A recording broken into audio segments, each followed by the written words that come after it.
تو وہ سمجھتا ہے کہ شاید یہی قوت، یہی طاقت، یہی جوانی، یہی اقتدار یہ قائم رہے گا، لیکن کبھی ظلم کا راج قائم رہ سکا نہیں، رہتا ہی نہیں۔ یزید نے ظلم کی حد کر دی،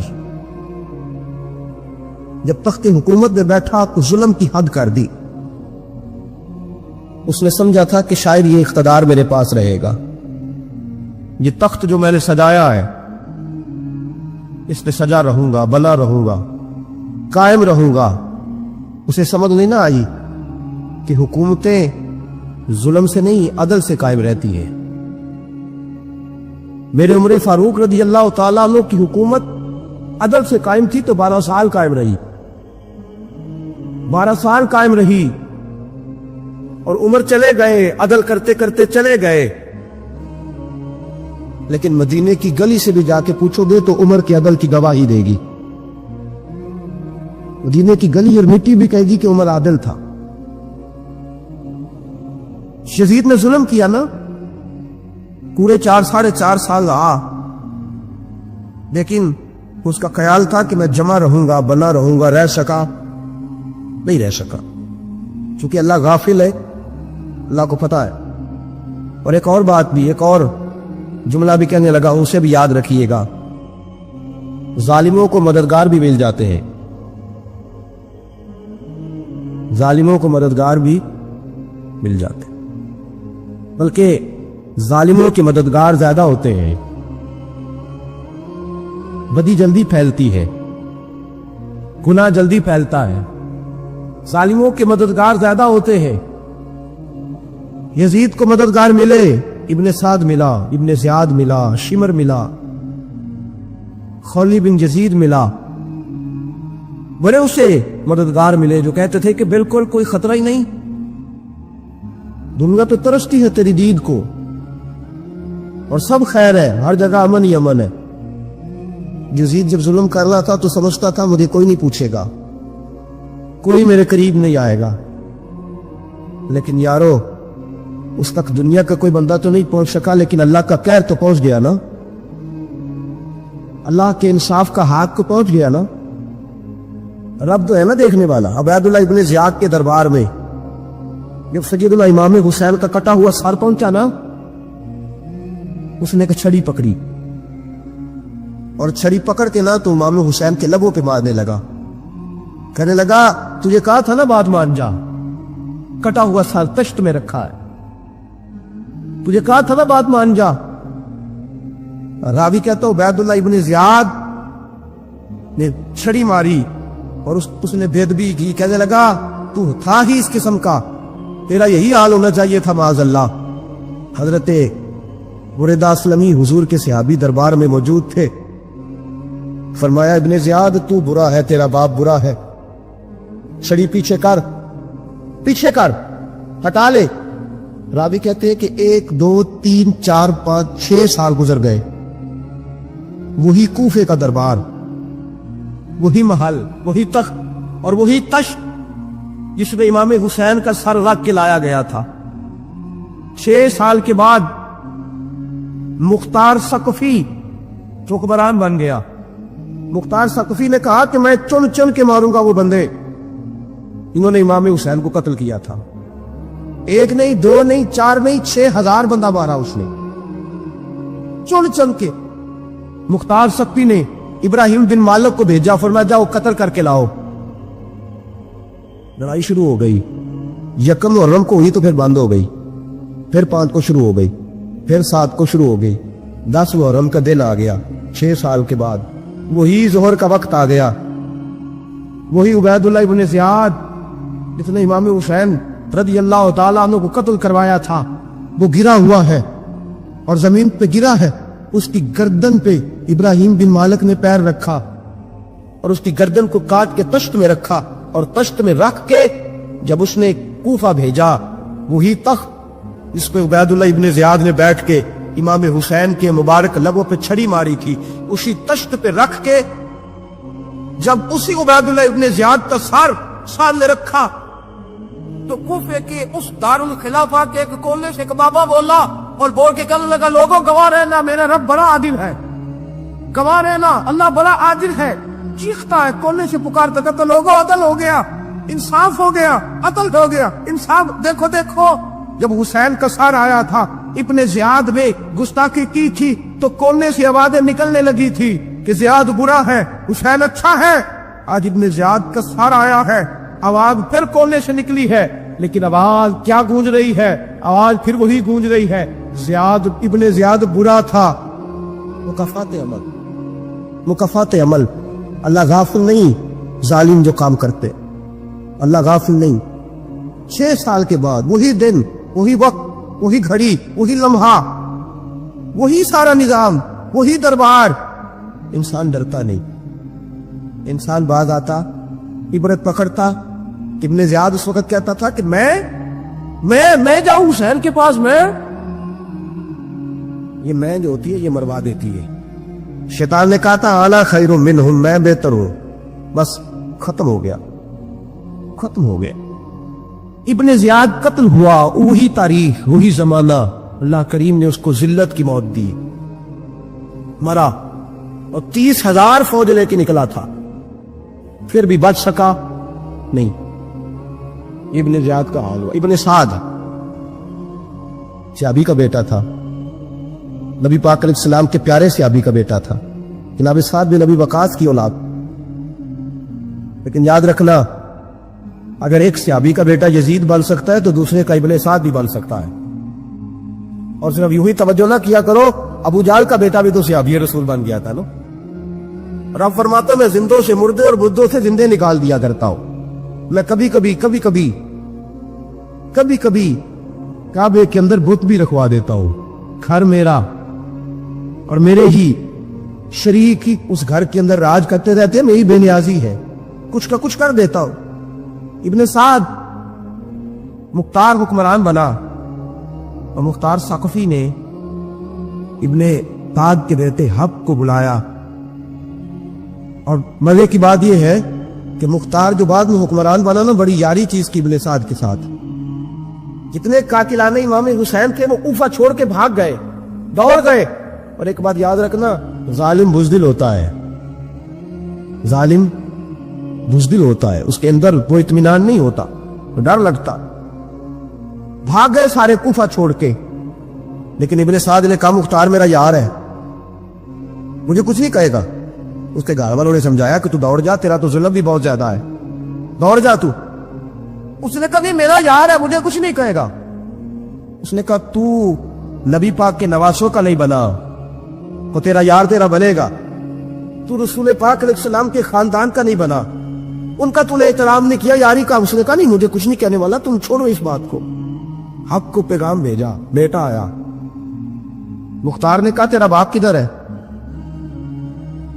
اس نے کہا جی ابا جی اب باہر نہیں نکلتے، بس گھر کے کونے میں بیٹھ کے اللہ اللہ کرتے ہیں.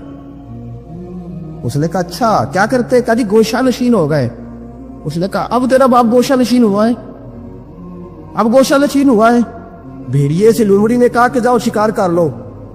تو بھیڑیا کہنے لگا بوڑھا ہو گیا تھا نا. بھیڑیا کہنے لگا نہیں میں نیک ہو گیا ہوں، میں نے شکار کرنا چھوڑ دیا ہے، میں کسی جانور کو تنگ نہیں کرتا. تو لومڑی کہنے لگی نہیں بادشاہ سچی بات کر، اب تجھ سے دوڑا ہی نہیں جاتا، اب شکار پکڑا جاتا، اب تجھ سے دوڑا نہیں جاتا پکڑا. اب تیرے اندر آج بھی طاقت آئے تو کم کرے نہ، تو اب بھی چھوڑنے والا، اب تجھ سے دوڑا نہیں جاتا.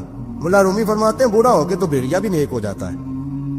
جتنی مرضی نمازیں پڑھے، جتنے مرضی روزے رکھے، جتنی مرضی نفل پڑھے، سارا کچھ کر لے، لیکن اللہ کبھی حسین کے گستاخ کو معاف نہیں کرے گا، کبھی نہیں معاف کرے گا.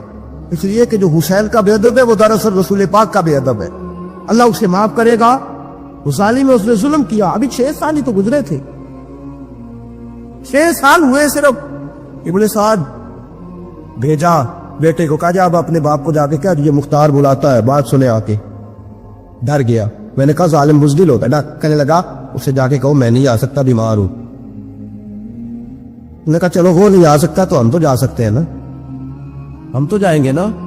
ابن سعد نے بھیجے 10-12 بندے، فرمایا جاؤ زندہ نہ لے کے آنا، میرے پاس زندہ نہ لے کے آنا.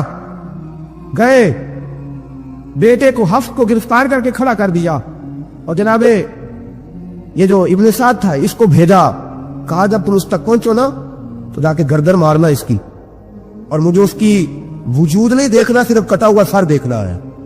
گئے، جا کے اس کو پکارا، کہا مختار نے بھیجا ہے مارنے کے لیے۔ کہنے لگے مختار مجھے نہیں مار سکتا، میرا یار ہے۔ ابن سعد کہتا مختار مجھے مار سکتا، میرا یار ہے۔ ان فوجیوں میں سے ایک فوجی کہنے لگا اگر تم محمد کے نواسے کو مار سکتا تو تجھے بھی تیرا یار مار سکتا ہے۔ گرفتار کر لیا، منتیں کرتا رہا۔ تاریخ ابن سعد کو بتا رہی تھی کہ ابن سعد تو ہاتھ باندھتا ہے، پاؤں پکڑتا ہے، میرا یاد کر میدان کربلا، میدان کربلا تجھے اپنی باری آئی ہے تو ہاتھ باندھتا ہے، میدان کربلا یاد کر۔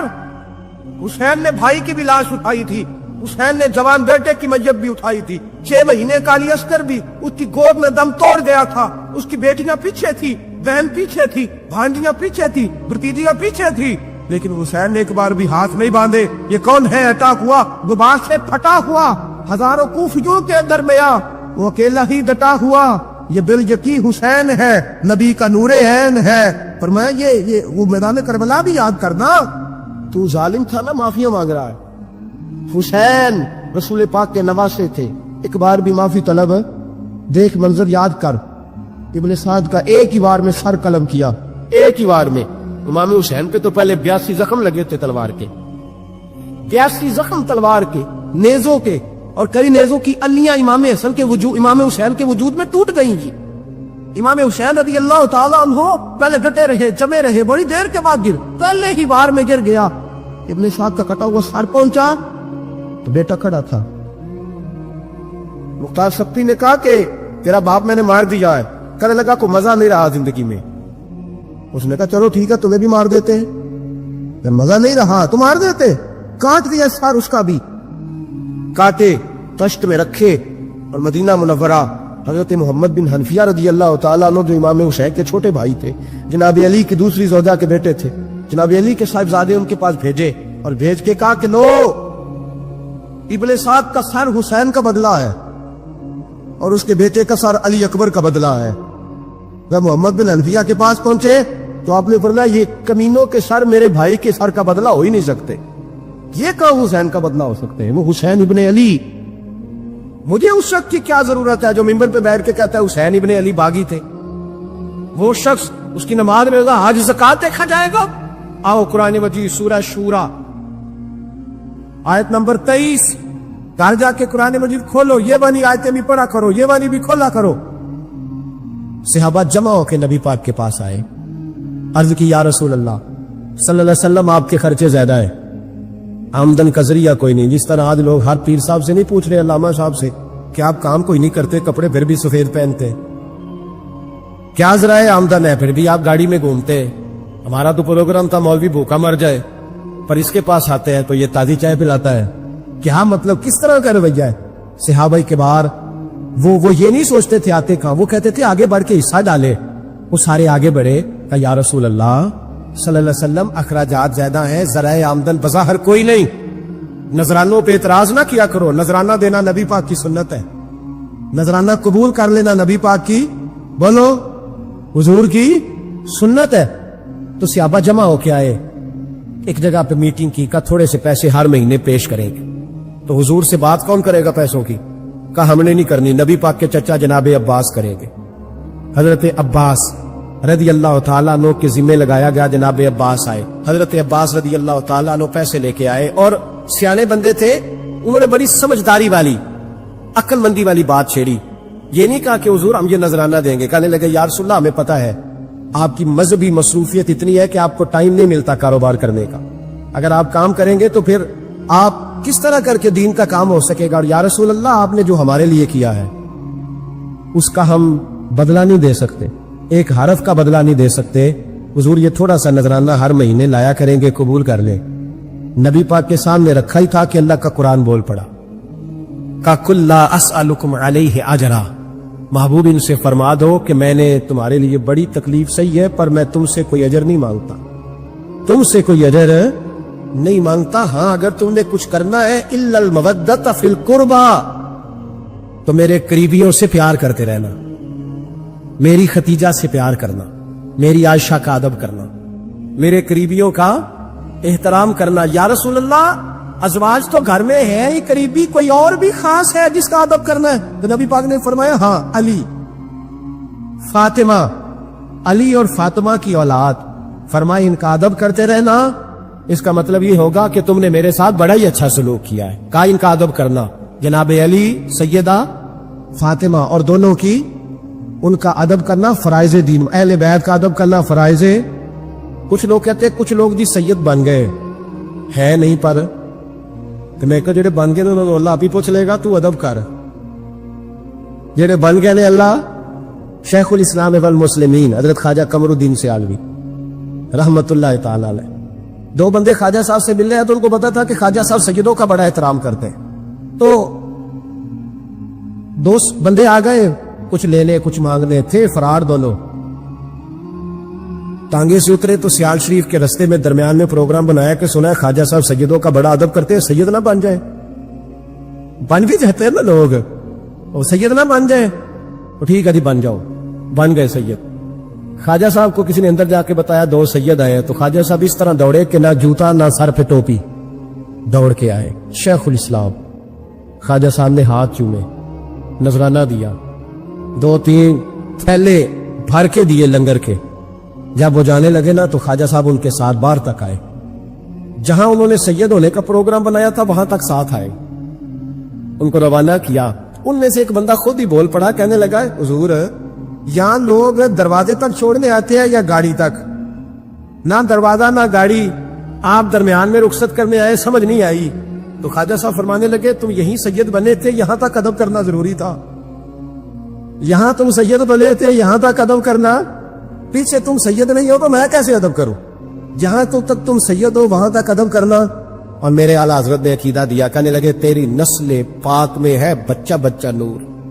تیری نسل پاک میں ہے بچہ بچہ نور کا, تو ہے این نور تیرا سب گھرانہ نور کا. تو میاں صاحب نے اس کی وضاحت بھی کی. میاں صاحب سے کہا حضور ادب کرتا کون ہے؟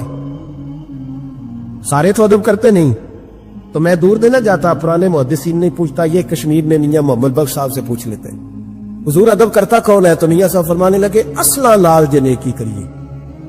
کنہ نال؟ اصلا نال جے نیکی کریے تے او نسلاں تاک نہیں بھول دے. ہاں بے اصلا نال نیکی کریے تے پھول کنیاں نال تل دے. بے اصلا فرمانے لگے جو اصل ہوگا نا اخلاق کا, کردار کا, خاندان کا اصل, وہ ہمیشہ مصطفیٰ کے صحابہ کا بھی احترام کرے گا اور اہل بیت نبوت کا بھی ان کا ادب کرے. سنے نبی پاک نے کیا فرمایا, ترمذی میں حدیث ہے. نبی پاک نے خطبہ حجت الوداع دیا. لوگ ہمیں کہتے ہیں نماز روزہ حج زکات اس سے آگے نہ جاؤ. حضور نے خطبہ دیا, فرمایا میں تمہیں 2 چیزیں دے کے جا رہا ہوں, اگر تھام کے رکھو گے تو گمراہی تمہارے پاس نہیں آئے. یا رسول اللہ کون کون سی؟ فرمانے لگے ایک میں تمہیں قرآن دے کے جا رہا ہوں, دوسرا اپنا خاندان دے کے جا رہا ہوں. ان کو تھام کے رکھنا, گمراہی کبھی تمہارے پاس. حضرت سیدہ زینب نے سارے جنازے دیکھے, بھتیجوں کو, بھانجوں کو, سب کو شہید ہوتے دیکھا. عورتیں ڈرتی میت کو ہاتھ نہیں لگاتی, چیختی ابھی دیا. لیکن حضرت جناب زینب نے پتہ کیا دیکھا تھا؟ وہ سننا ذرا. امام حسین کی لاش مبارک کربلا میں پڑی تھی اور امام حسین کا سر کاٹ کے نیزے پہ چڑھایا گیا تھا, اور وہ بیویوں کے سامنے خالی سر چڑھ رہا تھا, اور سینکڑوں میل کا سفر کر کے دمشق کے بازاروں سے گزرتا وہ سر گیا, کٹا ہوا سر دیکھا, لاشیں دیکھے. یزید کا دربار آیا, بی بی صاحبہ کو نا ایسے عورتوں نے اپنے حالے میں لیا ہے. سیدہ زینب وہاں بیٹھ گئی. تو جب بولا نا یزید دربار میں, کہنے لگا کہ دیکھو اللہ نے عزت والوں کو عزت دی, معاذ اللہ ثم معاذ اللہ. اور میرے مخالفین کا کیا حشر ہوا جب اس نے دیکھے نا, ایک آدمی مجبور ہے, مقہور ہے, اتنا لمبا سفر ہے, غربت ہے, پیاس ہے, بیماری ہے, کیا انداز ہے. جب اس عالم میں یزید کے دربار میں اس نے گستاخی کی امام حسین کی. یہاں لوگ کہتے ہیں کسی کو کچھ نہ کہو, کہ کیوں نہ کچھ کہے. جو سیدنا امام حسین کے بارے میں بات کرے گا زبانیں کھینچیں گے اس کی, جو صحابہ کے بارے میں بات کرے گا ہم کرنے دیتے ہیں. یہ کیا بات ہوئی؟ گستاخی کرنا، بے ادبی کرنا، یہ کون سا دین ہے؟ یہ تو تم بے دینی پھیلا رہے ہو۔ سنو، جب اس نے بے ادبی کی تو سیدہ زینب چپ نہیں رہی، بلکہ حضرت زینب بولی اور کھڑی ہوئی، اور آپ نے تلاوت کی قرآن مجید کی، اور آیتیں پڑھی، کہنے لگی وَتُعِزُّ مَن تَشَاءُ وَتُذِلُّ مَن تَشَاءُ بِیَدِکَ الْخَیْرُ۔ اور آپ فرمانے لگی یزید تو کہتا ہے تیرے مخالفین پسپا ہو گئے اور تجھے عزت ملی؟ آپ فرمانے لگی یہ تیرا دربار ہے نا، یہ تیرا سجا ہوا ہے نا، تیرا اس وقت ڈنڈا چلتا ہے نا۔ فرمانے لگی چند سال ٹھہر جا، تیرے اوپر لوگ لعنتیں برسائیں گے۔ اور فرمایا جب جمعے پڑھے جائیں گے تو لوگ میرے حسین کے نام کے خطبے پڑھیں گے۔ فرمایا آج یہ تیرا دربار ہے نا۔ حضرت نعمان بن بشیر صحابی رسول تھے، وہ کہتے ہیں میرے قریب ایک نابینا صحابی بیٹھا تھا، سنو حوالہ میں دکھاؤں گا۔ کہنے لگے میرے قریب اس وقت یزید کے دربار میں ایک نابینا صحابی بیٹھے تھے، جب بی بی زینب نے یہ بات کی نا تو وہ نابینا صحابی میرا ہاتھ پکڑ کے کہنے لگے نعمان یہ تو علی کی آواز ہے، علی آ گیا۔ جبریل امین بول رہے ہوں جیسے، حکمت کے گوہر رول رہے ہوں جیسے، دربار دمشق میں بی بی زینب کا خطاب منبر پہ علی بول رہے ہوں جیسے۔ جناب نعمان بن بشیر کہنے لگے نہیں، علی جب بولتے تھے تو بڑا رنگ ہوتا تھا، ابھی تو زینب کھل کے بول ہی نہیں رہی، ابھی تو زینب ستائی ہوئی ہے، ابھی تو زینب زخم کھا کے آئی ہے، ابھی تو زینب پیاسی ہے، کاش زینب ترو تازہ ہوتی تو زینب خطبہ پڑھتی تو علی کی طرح گرجدار آواز نکلتی۔ یزید کے محل کانپتے، جبریل امین بول رہے ہوں جیسے، حکمت کے گوہر رول رہے ہوں جیسے، دربار دمشق میں بی بی زینب کا خطاب منبر پہ علی بول رہے ہوں جیسے۔ وہ مسکینوں کی طرح منتیں نہیں کر رہے تھے، ہائے پانی ان کا مزاج نہیں، بلکہ وہ دلیر لوگ تھے، دلیر۔ امام علی مقام آرام سے مسجد نبوی میں بیٹھے تھے، زمانہ پوری دنیا سے جاتا تھا، ہاتھ چومتا تھا، قدموں میں بیٹھتا تھا۔ اتنے بڑی عظمت والی بھی کوئی شخصیت ہوگی جس کے رگوں میں رسول اللہ کا خون دوڑتا ہے، جس سے حضور اپنی زبان مبارک اس طرح وہ چوسا کرتے تھے جیسے عرب کے لوگ پیاس کے عالم میں کھجور چوسا کرتے تھے۔ اتنا بڑا بھی کوئی شخص تھا، لیکن جب دین پہ کڑا وقت آیا تو حسین نے مسجد کی خطابت نہیں بچائی، آستانہ نہیں بچایا۔ امام علی مقام نے کہا کوفہ لٹتا ہے تو لٹتا رہے، دمشق میں فساد ہوتا ہے تو ہوتا رہے، وہ ملک کے شام کی بچیاں رو رہی ہیں تو روتی رہیں کہ ہم پہ یزید قابض ہو گیا، میری مسجد آباد ہے، کافی ہے نا۔ امام حسین نکلے اور نکل کے کہنے لگے جنت البقیع والی جگہ پہ کھڑے ہو کہ یا رسول اللہ میں جا رہا ہوں اور آپ کے لیے جا رہا ہوں، اس لیے کہ مجھے اس شام کو بچانا ہے جس شام میں رسول اللہ کا کلمہ پڑھنے والے لوگ بستے ہیں، مجھے کوفہ دمشق مصر کے لوگوں کو بچانا ہے۔ نانا تیرے کرم کے خزینے کی خیر ہو، میں جا رہا ہوں تیرے مدینے کی خیر ہو۔ نکل کھڑے ہوئے امام علی مقام، میدان میں نکلے، کس کے خلاف؟ بولے کون تھا یزید؟ مسلمان تھا۔ اس وقت تک تو سب نے مسلمان لکھا ہے، جس نے کافر کہا شہادت امام حسین کے بعد کہا۔ جرم کیا تھا؟ میری گردن جھک جاتی ہے جب میں یہ بات کرتا ہوں، ایمانداری سے کہہ رہا ہوں، جوش خطابت نہیں، میری گردن جھکتی ہے جب میں یہ لفظ ادا کرتا ہوں۔ امام علی مقام اس شخص کے خلاف نکلے، سارے خطبے امام حسین کے پڑھ کے دیکھو۔ امام حسین نے فرمایا یزید شرابی ہے، شرابی مسلمانوں کا حکمران ہو سکتا؟ آپ نہ بولیں بے شک، پر بات تو سچی ہے نا۔ امام حسین نے فرمایا شرابی کو ووٹ دیا جا سکتا؟ فرمایا رنڈیوں کا ناچ دیکھتا ہے جو مجرے دیکھے، جو رنڈیوں کے ناچ دیکھے وہ مسلمانوں کا حکمران ہو سکتا؟ امام حسین میدان میں نکلے اور 18 سال کے علی اکبر سے لے کر 6 مہینے کا علی اصغر دے دیا، لیکن شرابی کو برداشت، بے حیا کو برداشت تو میں کیسے کرتے؟ دوستی قاتل سے بھی، مقتول سے یارانہ بھی، اپنی جیب سے فلک سے چھپا کے ظالموں جابروں بدماشوں کو ووٹ دیتے ہو۔ امام حسین کو تیری دیکھ کی ضرورت ہے جو تو 10 محرم پہ پکاتا ہے؟